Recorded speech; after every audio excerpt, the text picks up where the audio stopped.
et aujourd'hui on se retrouve pour l'anime de Boruto, cette fois-ci pour l'épisode numéro 163 qui s'intitule Les Poursuivants, et je trouve que pour une fois le titre de l'épisode est vraiment très bien choisi parce que c'est clairement ça.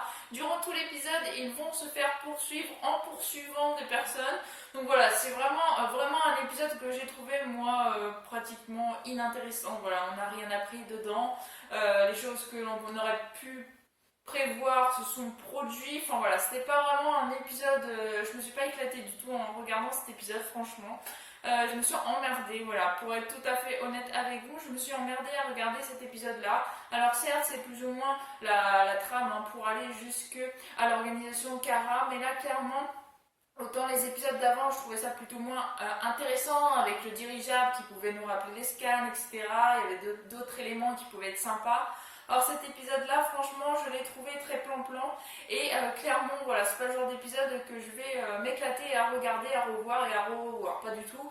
C'était vraiment un épisode plan-plan, mais voilà, je vais vous faire quand même la review comme à chaque fois, comme d'habitude. Donc comme je vous le disais la semaine dernière, je vais pas pouvoir mettre d'image là sur cette vidéo-là, pas sur la prochaine et pas sur celle d'encore après. Donc pendant 3 semaines consécutives, vous n'aurez pas de photos pendant les reviews de Boruto ou même de One Piece. Mais après, bien sûr, je reprendrai, je vous mettrai des images comme d'habitude, comme je l'avais dit d'ailleurs à ma précédente review de Boruto. Voilà, je vous avais expliqué le pourquoi du comment. Je ne pourrais pas pendant 3 semaines consécutives vous mettre des photos, mais je tourne quand même la vidéo, voilà, pour pas déjà prendre du retard. Et puis vu que je peux la tourner, eh bien je la tourne avec grand plaisir en temps et en heure. On retrouve cet épisode là où on l'a arrêté la semaine dernière, c'est-à-dire avec des shinobi de Kumo, donc qui sont au nombre de 3, qui étaient en train d'attaquer Boruto, Sarada et Mitsuki. Donc ils se font attaquer, ils ne savent pas pourquoi, puisqu'ils ne sont pas en possession des cellules d'Hashirama, et justement ces personnes-là cherchent visiblement les cellules d'Hashirama. Peu après ça, on a Konamaru et Mugino qui arrivent pour éviter le grabuge, puisqu'ils se rendent compte que c'est des ninjas de Kumo et qu'il y a forcément une raison à ça. Et d'ailleurs, il en connaît un qui n'est autre que Omoi.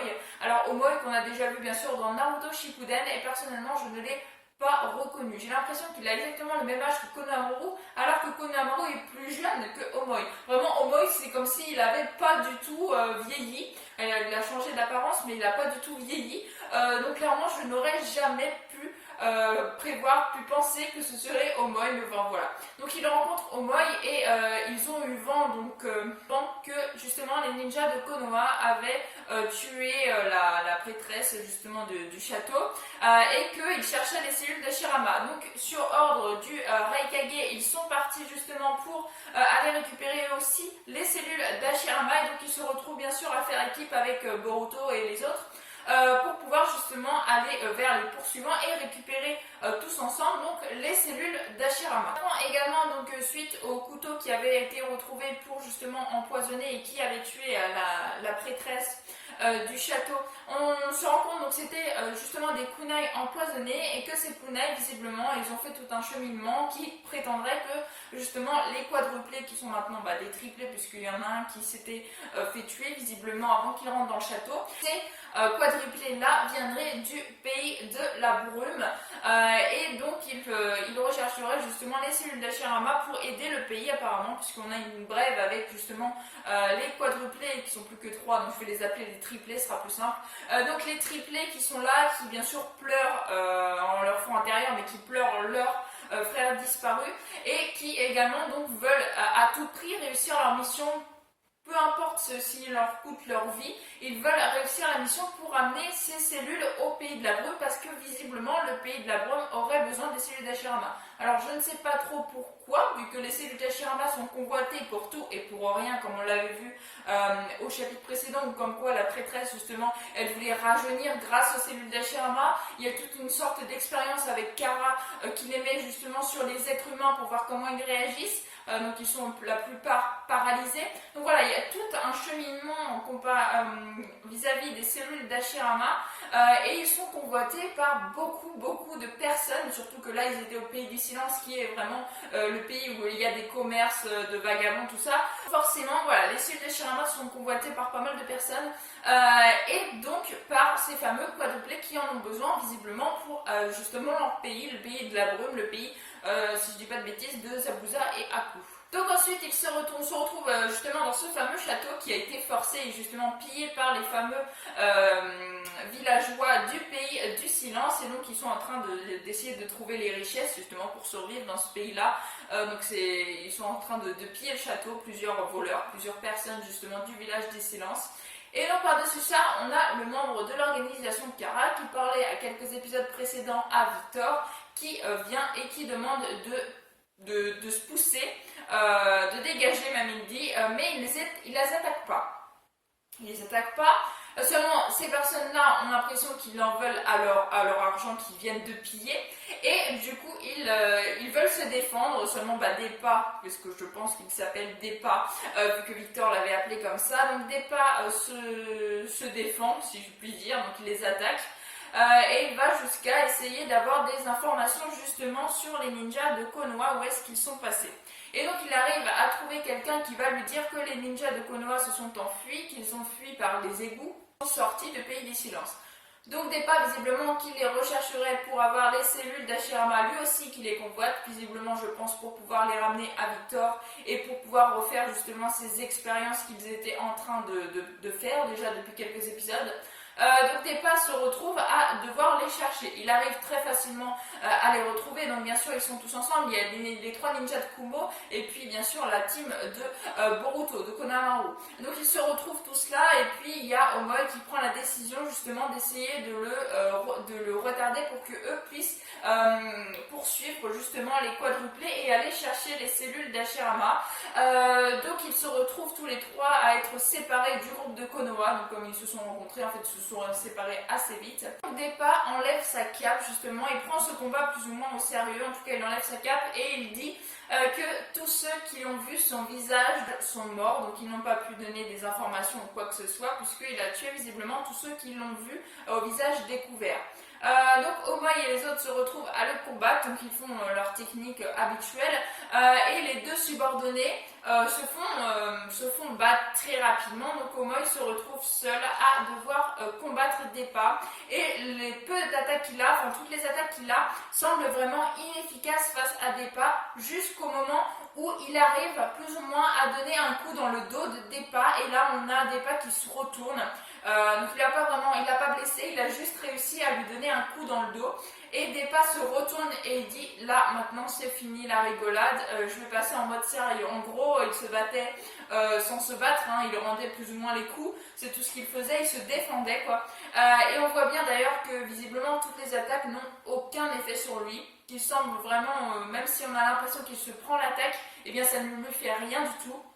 Donc bien sûr je ne vais pas m'attarder, je m'attarderai plus en commentaire, mais ça fait beaucoup penser à certains membres de Kara justement, où les attaques ne leur font rien. Je n'en dirai pas plus bien sûr, venez me voir dans les commentaires si vous voulez parler plus du scan, mais dans la vidéo je ne spoilerai pas. Donc voilà, ces techniques à lui, en tout cas sa défense fait beaucoup penser donc, à différents membres de Kara qu'on a pu voir dans le scan. Donc voilà, ce qui encore stipule que vraiment c'est un membre de Kara. De toute façon on l'a vu avec la cape, donc forcément c'est un membre de Kara. Il parlait avec Victor, patati patata, voilà, c'est pas très difficile à comprendre. Donc ce personnage là a l'air vraiment très très fort, et Omoi risque vraiment peut-être pas de mourir, mais en tout cas il risque vraiment de perdre, et puis Depa de retrouver assez rapidement je pense l'équipe de Boruto. Et ensuite on se retrouve au niveau des triplés, donc les triplés qui vont se séparer encore une fois, parce que comme on l'avait vu à l'épisode précédent, le porteur des cellules d'Hashirama ne peut pas déjà aller très vite, parce que sinon ça secouerait les cellules d'Hashirama et après il ne servirait plus à rien. Donc déjà il ne faut pas qu'il secoue trop les cellules d'Hashirama, et également le porteur des cellules est ralenti suite justement aux cellules. Donc il y a vraiment beaucoup de choses qui font que c'est très dur visiblement d'avoir les cellules d'Hashirama, et surtout de les garder en sa possession.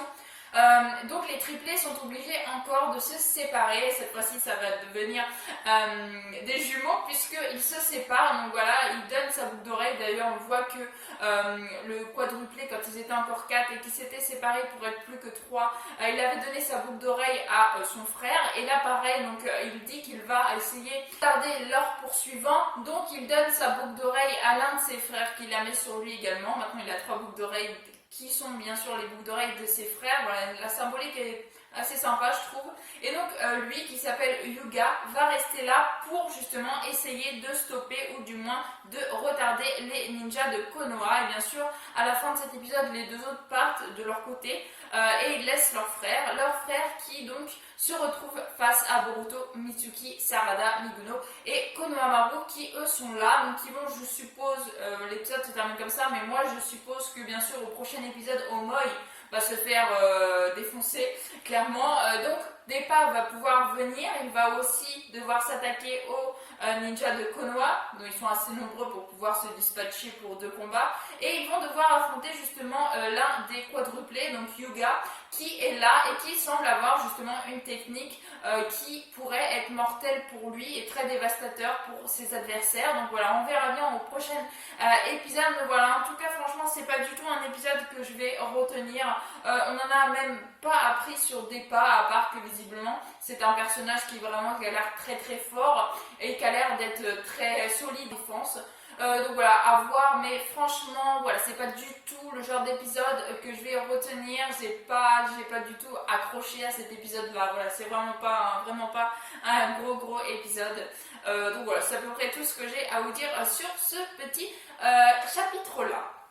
Donc voilà, en tout cas, j'espère que vous aurez aimé cette vidéo, que vous aurez passé un bon moment en ma compagnie. Si vous avez aimé, n'hésitez pas à liker, à commenter, à partager et à vous abonner, ça ferait vraiment très plaisir. Je vous souhaite une excellente fin de journée, portez-vous bien et moi je vous dis à la prochaine. Ciao ciao.